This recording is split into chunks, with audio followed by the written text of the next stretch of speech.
শিক্ষাৰ্থীসকলৰ বাবে এটা সুখবৰ বাতৰিটো এটা শ্বেয়াৰ কৰিলে হয়তো বহু শিক্ষাৰ্থী উপকৃত হ'ব আপোনাৰ শিশুটিক শিক্ষা গ্ৰহণৰ বাবে এখন ভাল শিক্ষানুষ্ঠান বিচাৰিছে নেকি যদি বিচাৰিছে তেন্তে এতিয়া আৰু চিন্তাৰ কাৰণ নাই কিয়নো নিজ কঠীয়াতলিত এক ব্যতিক্ৰমী ৰূপত গুণগত মানদণ্ড আৰু আপোনাৰ মনে বিচৰা ধৰণে স্থাপন কৰিছে ইংৰাজী মাধ্যমৰ এখন ব্যক্তিগত বিদ্যালয় এই বিদ্যালয়খনলৈ মন কৰক এইখন নগাঁও জিলাৰ নিজ কঠীয়াতলিত ডিভাইন স্কুল নামেৰে সম্পূৰ্ণ ব্যতিক্ৰমী ৰূপত শিক্ষাৰ্থীৰ মনোযোগীকৈ স্থাপন কৰিছে বিদ্যালয়খনত স্কুলীয়া শিক্ষা গ্ৰহণৰ লগতে কুৰাণ হিফজৰ সুব্যৱস্থা আছে বিদ্যালয়খনত নিজৰ ঘৰৰ দৰেই থকা খোৱাৰ উপৰিও বহু সুবিধা লাভ কৰিব বুলি বিদ্যালয় কৰ্তৃপক্ষই জানিব দিয়ে শিক্ষাৰ্থীসকলৰ কাপোৰ ধোৱাৰ পৰা আৰম্ভ কৰি শোৱাপাটিত বিচনা পাৰি দিয়ালৈকে এক সুকীয়া ব্যৱস্থা আছে গতিকে ইচ্ছুকসকলে নামভৰ্তিৰ বাবে অতি সোনকালে যোগাযোগ কৰক 8822828727 অথবা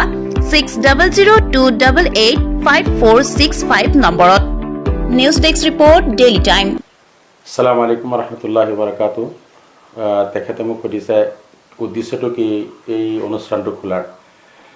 মূলতে উদ্দেশ্য হ'ল আমাৰ বিশেষ কৰি অসমত যেহেতু এডুকেশ্যনৰ যেটো মানে পাৰ্চেন্টেজ বহুত বিলো আছে সেই কাৰণে আমি ইয়াত এনেকুৱা এটা অনুষ্ঠান খুলিব বিচাৰিছো যি অনুষ্ঠানৰ মাজত বেসিক ইংলিছৰ বেসিক হওক science maths physics biology chemistry এইবিলাকৰ বেসিক একেবাৰে কমজোৰ হোৱাৰ কাৰণে আগত যিবিলাক মানে কম্পিটিটিভ এক্সামবিলাক হয় যি লাইনৰে হওক সেই লাইনৰ কম্পিটিটিভ এক্সামত গৈ আমাৰ ল'ৰা ছোৱালী অধিকাংশই বেক হৈ যায় সেই কাৰণে যাতে বেসিক ষ্ট্ৰং হয় হায়াৰ সেকেন্ডাৰীলৈকে কমপ্লিট মেইন ষ্ট্ৰীম সাবজেক্টবিলাক যাতে ষ্ট্ৰং হয় সেই কাৰণে আৰু দিন দুনিয়াৰ দুয়োটা তালিম যাতে ইয়াত হয় আদৰ্শ শিক্ষা হয় সেই কাৰণে আমি তেনেকুৱা এটা অনুষ্ঠান ইয়াত গঢ়ি তুলিবলৈ চেষ্টা কৰি আছোঁ নাৰ্সাৰীৰ পৰা ক্লাছ 5 লৈকে আমাৰ ইয়াতো হোষ্টেলৰ ব্যৱস্থা নাই যেহেতু সৰু সৰু ল'ৰা ছোৱালী আমাৰ অঞ্চলৰ পৰা আহিব ঘৰত যাবগৈ কিন্তু ক্লাছ 6 ৰ পৰা আমাৰ যিসকল ল'ৰা ছোৱালী বাহিৰৰ পৰা আহিব তেওঁলোকৰ হোষ্টেলৰ ব্যৱস্থা কৰিছোঁ তেওঁলোকৰ কাৰণে থকাৰ কাৰণে বহুত অত্যাধুনিক বেড আৰু বেডৰুমৰ ব্যৱস্থা কৰিছোঁ লগতে ইহঁতৰ টয়লেট আৰু বাথৰুম বিলাকো অত্যাধুনিক হয় খোৱা বোৱাৰ কাৰণে ৰাতিপুৱা এগিলাছ গাখীৰ দিম ব্ৰেকফাষ্টত তেওঁলোকক মানে বিভিন্ন ধৰণৰ কেতিয়াবা পুৰি পৰঠা ৰুটি চব্জি ব্ৰেড বাটাৰ জাম কণী এইবিলাক দিয়া হ'ব ফল ফ্ৰুটছ লগতে দুপৰীয়া তেওঁলোকক এটা নন ভেজ ভেজিটেবল ডালি থাকিব বফে সিস্টেম থাকিব ৰাতিও ভাল খানা দিয়া হ'ব সৰু ল'ৰা ছোৱালী কাপোৰ চাপোৰ ধুবলৈ বহুত অসুবিধা হয় সেই কাৰণে